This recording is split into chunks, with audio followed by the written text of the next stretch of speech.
Nintendo has fucking pissed me off so much. Hello and welcome. As of today, August 1st, 2025, Nintendo have announced a price hike on the Switch. Not the Switch 2. No. The Switch. Let me actually read verbatim because I think that this is interesting. The Nintendo Switch Lite, which was previously $199, is going up to $230. The original Switch has gone from $300 to $340. And this boy, the Switch OLED, has gone from $350 to $400. Well, this was purchased this morning for $350, mostly because I wanted to see if they had changed the price, because this baby's appreciating asset right now. No, it's not. By this video, it'll be worth $475. So it's literally happening right now. Wario64 said they backtracked on it. Target specifically. Nintendo made this announcement. This is not a rumor. This is an official Nintendo statement. Like, we're recording this like 2 hours after Nintendo made this announcement. Target changed the price. I'm assuming everyone's changing the price. I have some thoughts. I do too. And I know that I'm negative on Nintendo because they keep doing shit like this. For context, the Nintendo Switch launched in 2017 for $299. The very first time it has ever seen any kind of price change whatsoever is today, in which it has gone up. That is just a crazy stat to me. Do you remember the days when consoles would go down in price? Yeah. Obviously, we're past that. But the fact that we're not seeing a price hike on the Switch 2, we're seeing a price hike on the original Switch. This Switch now costs $400 and the Switch 2 costs $450. Who was buying an original Switch OLED for only $50 less than a Switch 2? I literally would like to talk to that person. I want to yell and scream and kick and shout. Hold it in. I know I know that I use Will, our editor, as a benchmark for how I'm right all the time. Will is the biggest Nintendo fanboy ever. He did buy the Alarmo, which is alarming how much that went up. Every time Nintendo says something, I don't want to say that every time they make a bad decision, because every decision they make is bad. Okay, literally every calm time down. they announce anything, he comes in my office, he goes, "It's really hard to be with my friend group because I have to tell them that I have to look you in the eye and say, yeah, you were right about Nintendo on this thing." Well, that's his first and this problem. thing." Never, ever tell Matt that he's right about anything. When I talk about why I don't like Nintendo, it is because of stuff like this. I don't care about the tariffs. Especially because these prices, I think, went into effect in Canada already, didn't they? Yeah, this is an 8-year-old obsolete product. There is a new version of this, which directly is meant to replace this product. Hey, be careful. I gotta get this box PSA graded. The audacity of Nintendo to come back and raise the price on this. I with in full sincerity believe that Nintendo is the most anti-consumer, and it baffles me that people still bend over backwards to defend them. Let's look at the last 6 or 7 months of Nintendo. You would be out of your mind to think that it's a good idea to buy a Switch right now. I'm making profit as we speak. When you have a product that's obsolete like this, you say, okay, well, prices typically go down. I can't afford a Switch 2. Let me go get a cheaper Switch 1. Nope. Not only has the price not gone down, it has gone up. That is crazy. The next argument you're gonna say is, well, the used market. When you raise the price of a brand new model, guess what? The used market also goes up. Microsoft, if you'll remember, they raised the prices of the Xboxes, 3 or 4 months ago or something. And the used market is basically sort of caught up. It took a little while. I purchased a refurbished Xbox Series S the other day for $320. It's cheaper than a new one, but it is more expensive than the old MSRP. So if they say that this Switch OLED is $400 and you have to buy it at $400, and guess what? Congratulations, everyone who has a Switch OLED. You've got an appreciating asset. No, you don't. That's the way it works? Yeah, I think so. Yeah, I think that's the stonks go up. And let me tell you why it would be irresponsible of you to buy a used one right now. Nintendo's been so aggressive at trying to, tackle piracy and whatnot. You don't know what happened with that used Switch. You go buy a used Switch and they had done something weird with that Switch of tried to mod it, or they played some pirated games on there. And Nintendo now has a track record of just banning your account. I do think that the bigger issue, obviously there have always been modified consoles that get banned off of line. That's not a new thing. The bigger issue is that for people who are playing Switch ROMs, every game has its own little individual ID.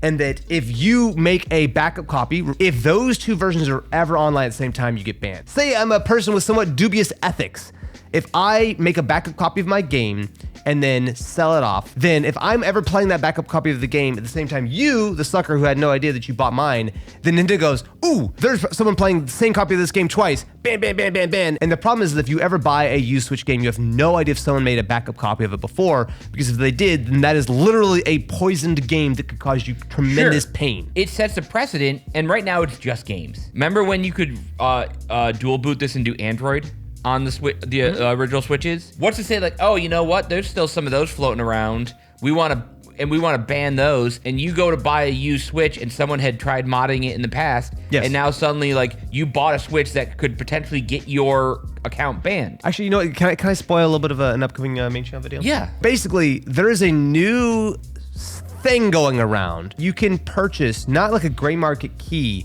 but a gray market account. You can purchase an eShop account that already has some game or games on it. And the way it works is through this incredibly complicated sort of thing where you go on and you buy my account with like Mario Kart or whatever on it. Basically, I scan your QR code and then I log in as my nefarious account, put it on your Switch. Then you turn on the online always. So basically it always has to like do the authentication. Yep. So essentially you get all of my virtual game cards loaded onto your Switch because as far as Nintendo knows, me, the person who has the account that has all my games on it, is logged into your Switch. In reality, people are reselling the access to these accounts. They're gonna shut that stuff down so fast. But like the whole thing is Swiss cheese. There's no reason to think that they wouldn't just say any device associated with that account is gonna get banned. It is, I think, such a Russian roulette of trusting Nintendo to do anything that is pro-consumer. Well, Xbox and PlayStation, they also raised their pricing, and they did. But here's the thing,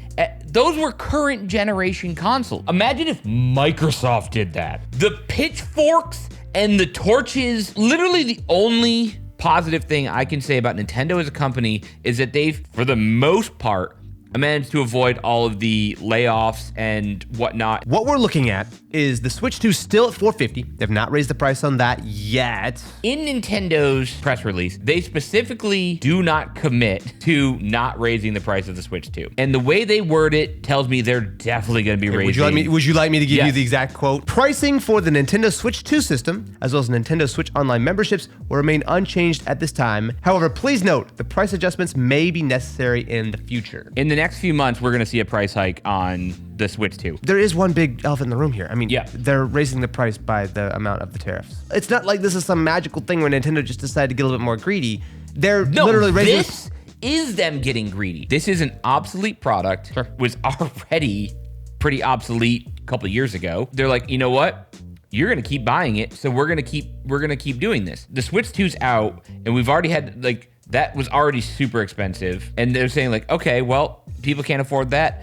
They're going to be stuck with the Switch 1, and I get there's tariffs, and I get that, but like to take something that is obsolete, artificially keep it alive just for the sake of selling it more. This is a really bad precedent, I think, in the gaming space. My devil's advocate argument to that would be it's far simpler than you're making it seem. There is never a scenario in which Nintendo were going to launch the Switch 2 and kill off the Switch immediately, right? The Switch, I will argue, is one of the greatest consoles of all time. It's about to become the most popular console of all time. There's no scenario in which Nintendo are not going to continue to keep the Switch around for probably at least a couple years. It makes sense for them to have a lineup of $200 to $450 where you can get a Switch anywhere in the middle. All they've done here is commit to the fact that the original Switches are going to stick around for a while, because why would they raise the price of something they're about to discontinue? And they're raising the price by roughly the tariffs that they're having to pay to bring them in, aka Nintendo are charging to them almost the exact same price the Switch has always cost. Is your argument here, and I think it's actually this part I do agree with, they should have just eaten the cost of the tariffs on this instead of raising the price,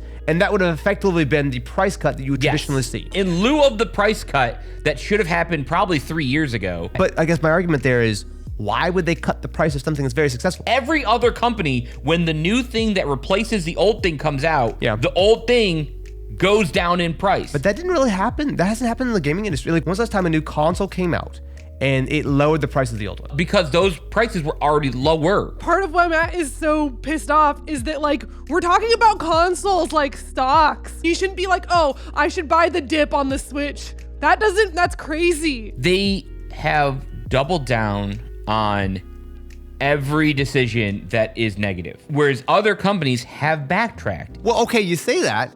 We haven't seen a backtrack on the Xbox pricing. But we did see it on some of the game pricing. That is true. I'm gonna sound like a broken record, and you can all go f yourself for this one. Xbox has a really good cheap alternative in cloud gaming. If you don't want to buy a console, you can go and play almost all Xbox games, $15 a month, zero hardware needed. That is a really good option for someone who can't afford a console. The fact that this costs the same as a PS5 discless when it came out is ludicrous. Obviously, this is dumb. They shouldn't have raised the price. It's crazy. The Nintendo are raising the price of a console that has never seen a price cut once. We're gonna have a 10 or 11-year-old console that has gone up in price. No one should buy this when for $50 more you can get a Switch 2. Yeah, that is But crazy. There are plenty of people where that $50 is make or break for them. Like what you're telling customers is, you're too poor to buy our good stuff. But like, Matt, you know what this is? I can actually tell you exactly what this is. This is $400 because the Switch 2 is gonna be $500 soon. This is a crazy idea to buy a Switch OLED for $400 when you can buy a Switch 2 for $450. That is the most crazy thing I've heard. Look, I gotta be real honest with you.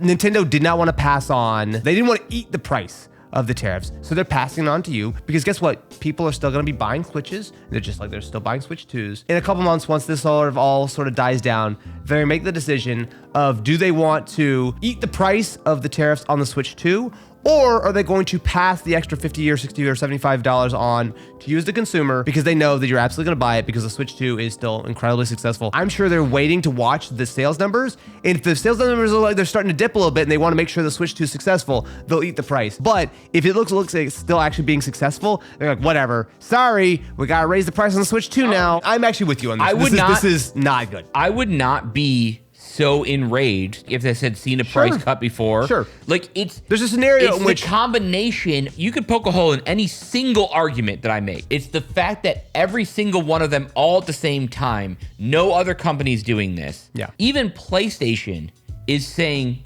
hey, you know what? We're going to start developing games for Xbox and whatnot because we want to open this up. Even Apple is not this much of a walled garden as Nintendo is. The fact that you could still like, oh, I use Apple products, but I want to still use Apple Music on my Windows device or my Android. Yeah, go ahead. Nintendo is, you want to use our stuff, you have to use our product. And by the way, we jacked up the price for this now. I'm not pissed off that they're increasing price for the tariffs. It's the fact that this is now more expensive than MSRP for an outdated product. Yeah. If it was a current gen, I understand. Wait, are you trying to say that you would be happier if they had raised the price of the Switch 2 than the Switch 1? I'm not saying I would be happier. You'd be more understanding. They already had said that we had to make the Switch 2 that price because of anticipated tariffs. No, that is absolutely incorrect. No. They specifically said that they had priced the Switch 2 without tariffs in mind. And so as tariffs are rolling in, that I think is going to be the point where they go, well, we had built in $50 profit. They said, our profit disappeared. What are we going to do? Yeah, because again, Nintendo's the only company that says, no, we have to make money on the hardware. And by the way, we're going to increase the price of the games. I'm going to say the timing is quite convenient. You had a Switch Direct yesterday or whatever, day before. Yeah. So you make this announcement after the Switch Direct, after all the YouTubers had already reported on the Switch Direct, because you know if they had made this announcement at the same time. We also have exciting news to share about the Switch 1. Because guess what? The Switch Direct was also pretty damn lackluster. Bottom line is this. I'm not going to mince my words. I think this is evil. I think this is anti-consumer. Yes. Evil's a little bit excessive, nope, I think. I'm saying what I'm saying. I mean, it's not good. I just think the barrier for evil is pretty high, I think, in life. It's hard to be truly evil. They put how many people in jail? And then Mario 64 is going to get announced. But by the way, tariffs affected this digital game. And wait, are they doing another Mario 64? I'm just assuming based on track record. Oh, cool. I'm signing me up for that. Because they will sell you Super Mario Bros. in the original form from 1984 or whatever it was. They've done it multiple times. Like, give me some more Pokemon, please. Remake some more. Re-release some more. Thanks. What do you think about the Switch price fiasco? I'm very curious to see what you think in the comments below. And I don't know, Matt. What do you think? Nintendo owes me dinner for how much they f***ed us.